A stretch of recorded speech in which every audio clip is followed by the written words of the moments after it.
Planning a holiday has never been easier. AI can design your itinerary, pick the perfect stay, and book your flights instantly. But if technology is taking over the planning of your travel, what role is left for online travel platforms? So that is what we'll be discussing today, and I'm really excited. Joining me on this episode, we have Schubert Lu. He's the CEO of Trip.com, and next to him we have Mr.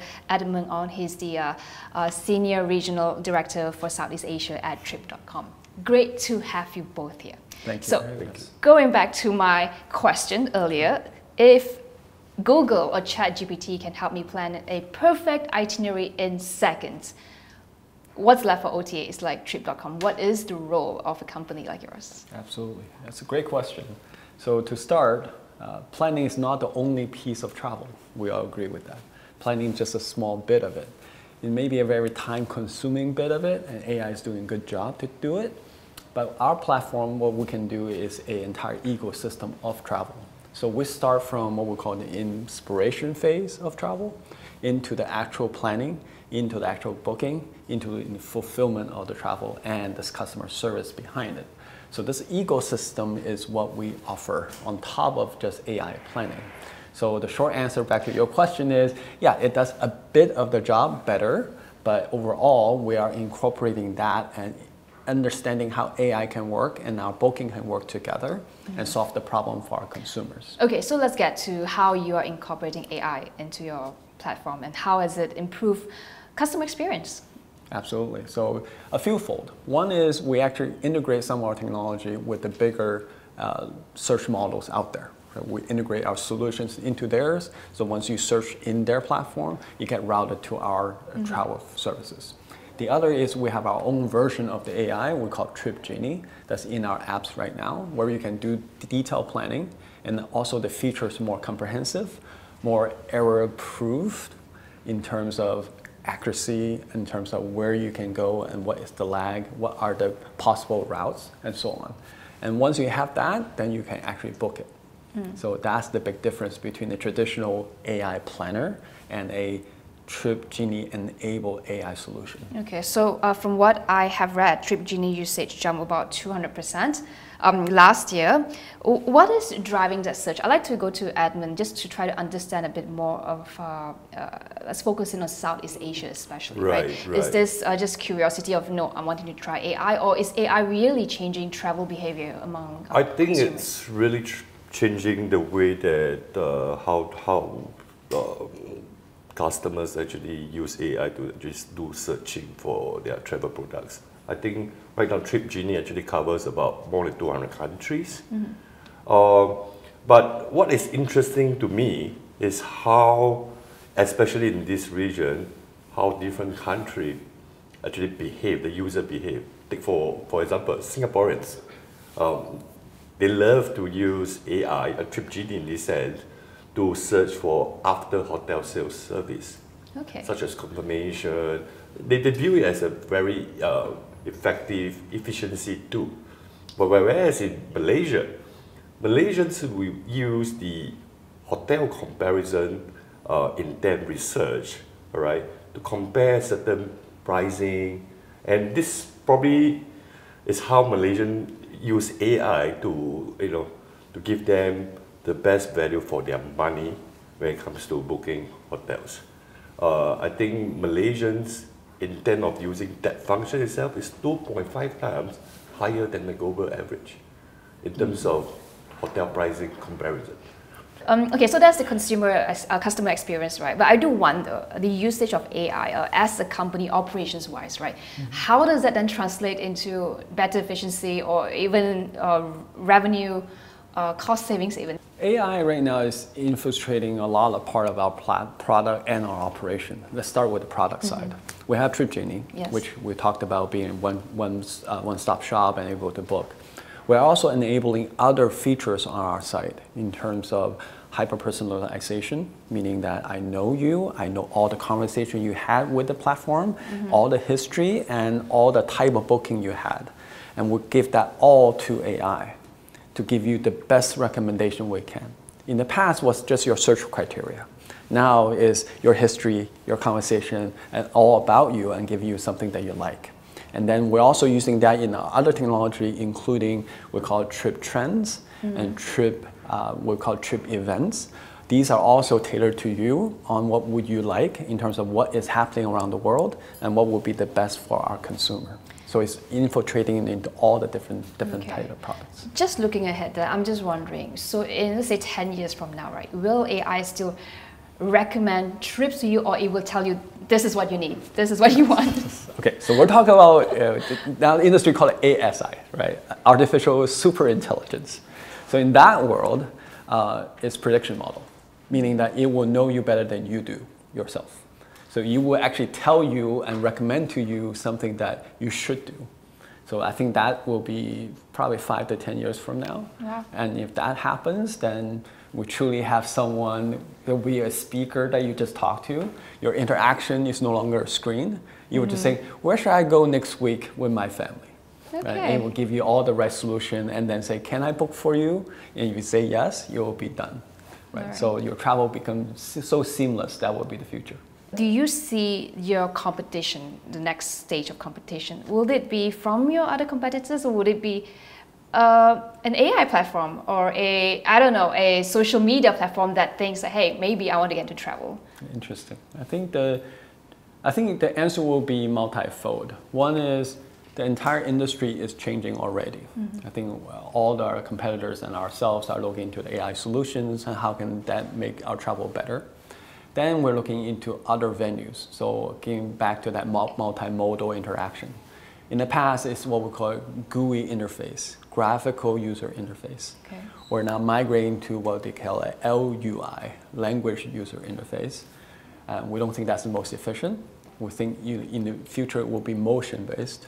Okay, once you have that, then you have these smart devices. Paint us a picture. If I were to go on trip.com in a few years from now with this integration, how would it look like, the experience? For example, right, you have a smart glasses on you. Okay, that's getting more and more powerful now. So you can then look into, say, yeah, that's a picture I saw. That's an interesting place. You tap and say, where is that? And then the smart engine AI will say, yeah, that's a place that is in this part of the world. And this is a very popular trend nowadays, and people are going there. If you want me to book a ticket for you, it will be costing you this much. Are you interested?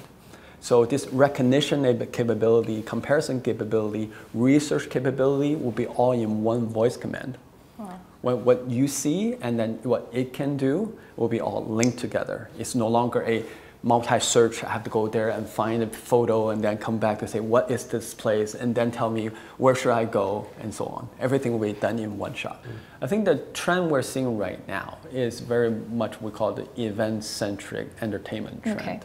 Okay, that's very tangible, happening right now. Like concerts, exactly. Formula One, things like that. Since 2023, since the recovery from the pandemic, we're not seeing it just in one country. We're seeing it globally, meaning in 9 months, the number of concerts run in the entire world surpasses the entire 2019, right? And then it surpasses it by 25% by the end of the year.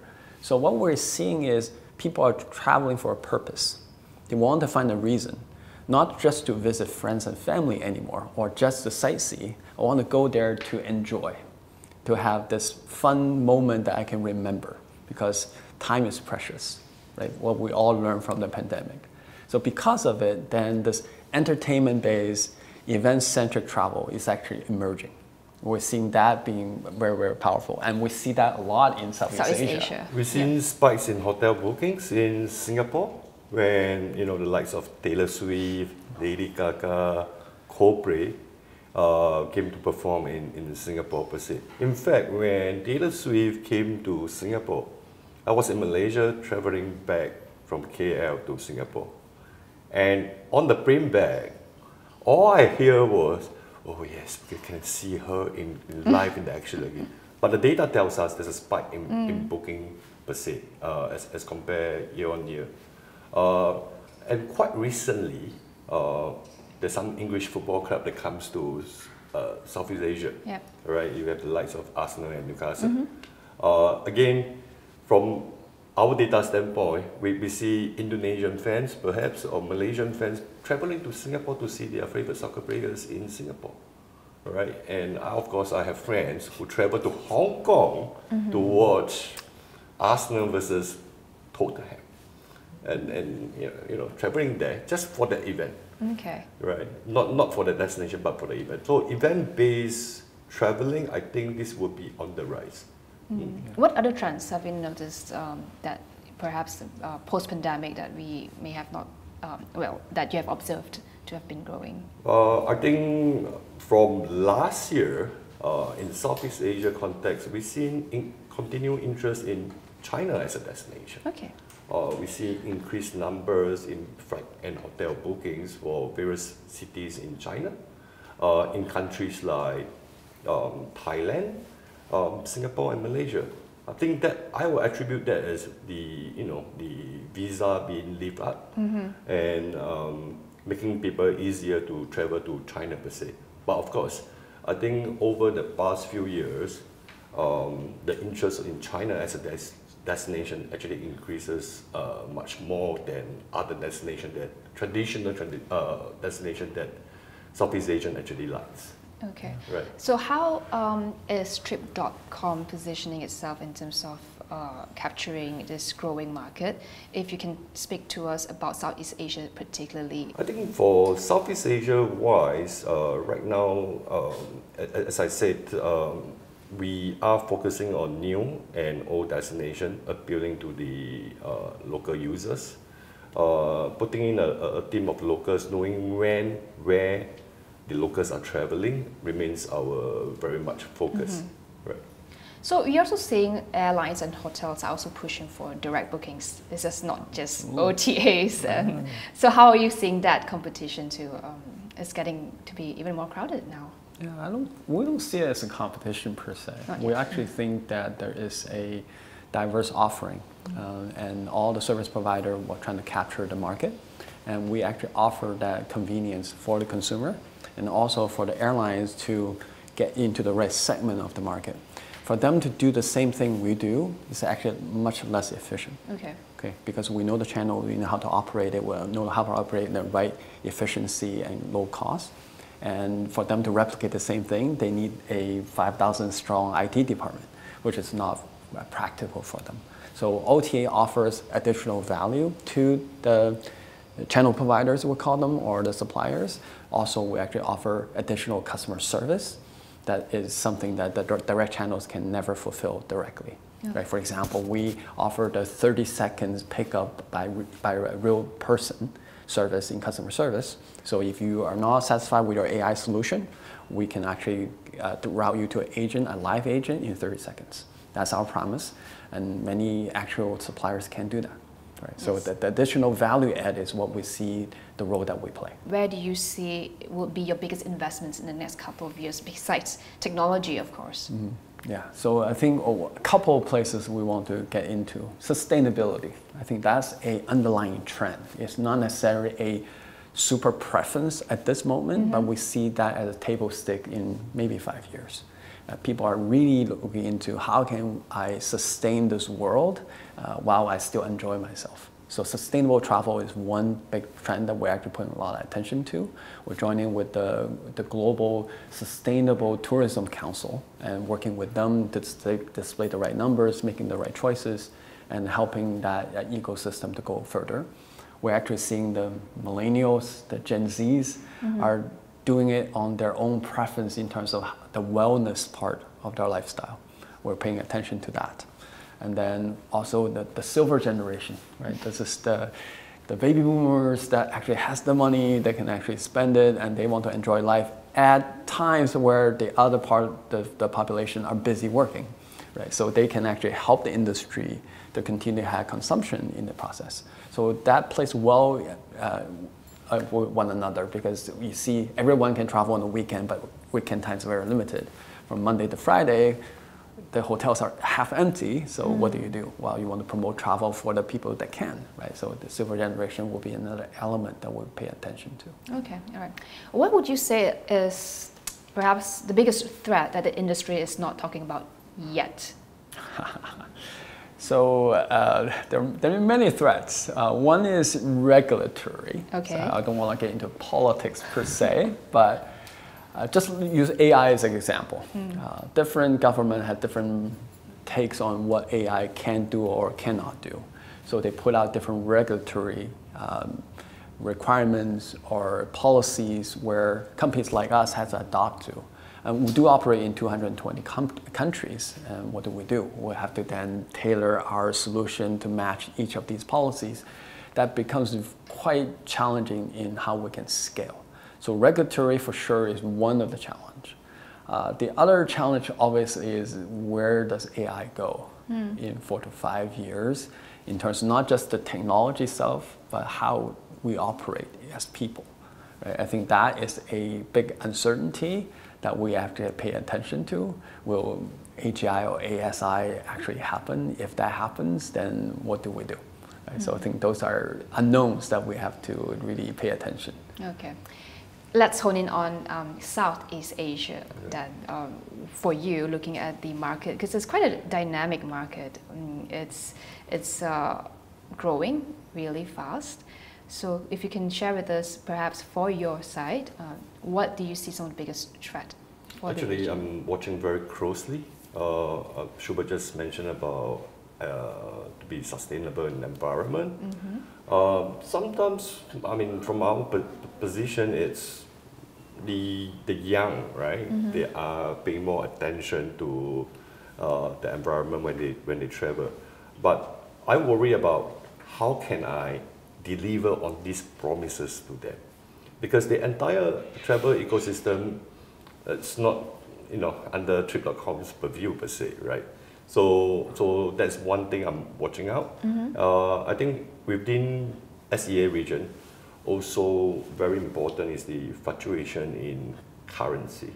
It's quite volatile, and if such fluctuation swings wildly against the major booking currency, then I think there will be a shift of travel demand, and these are things that we cannot predict or hedge against. Right, of course. Right. So if these are the two major worries that I probably will have. Right. Is price still the biggest determinant when it comes to customers choosing the platform they use? It really depends on which country we are looking at. But Southeast Asia per se, I would agree that to a certain extent, pricing does play a part. And the trust in that brand is important. I think on the third part would be whether this platform has a very strong and robust customer service team behind it, right? I think in Trip, probably we are the only one that advertise our number, customer service all over the place, just to gain that very valuable trust. I think as Edmund pointed to, I think the market is much more diverse than we think it is. So price is definitely an important factor for a certain part of the population when they have a main purpose of going from A to B, like I said before. But we're thinking with these purposeful travel, event-based travel, entertainment travel, price is really not a main concern. If I have a mega star that I'm going after, Blackpink in Bangkok, I'm going.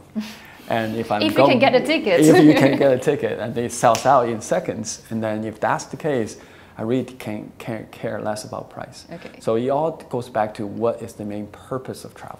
And because of that, you can then dial your offerings according to that. If I can get you a concert ticket, you can probably allow me to sell you a hotel room and a flight ticket too. Right? Is that something that you're looking at? That's exactly what we're paying attention to. So in the last couple of weeks, the team and I in the last 6 months, I found out more about K-pop bands and all the other names ever in my life, right? So the latest one we'll focus on is 17. It's a very important band that has concerts in Korea first, and then going to Hong Kong, going to USA. We're trying to figure out how to get tickets of those and be able to sell them, or we're doing all sorts of events with them. So there's a lot of effort we put in to make it very attractive for our customer. Your view about what are some of the bold bets that you will put in right now in terms of what's next in travel? What do you foresee would be the big things that you will double down on? Yeah. So my answer right now, let me start, and Edmund, feel free to add.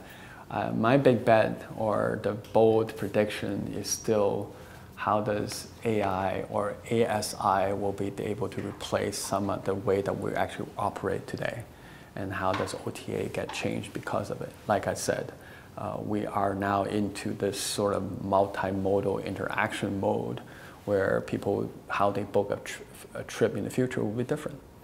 So how we would then adopt to that environment will be very interesting in the next couple of years. So to me, that AI, the super intelligence part of it, will be something that I think will happen. Is that something that the company is already investing in or looking into investing? We're trying to follow it. It's changing so fast that I don't think we're actually creating it or inventing it, but rather we're just trying to follow how does technology evolve over time and how can we take advantage of that in our vertical of travel. Okay. What about you, Edmund? I think just following on what Schubert just said, I think SEA remains a area that for such tests to actually happen.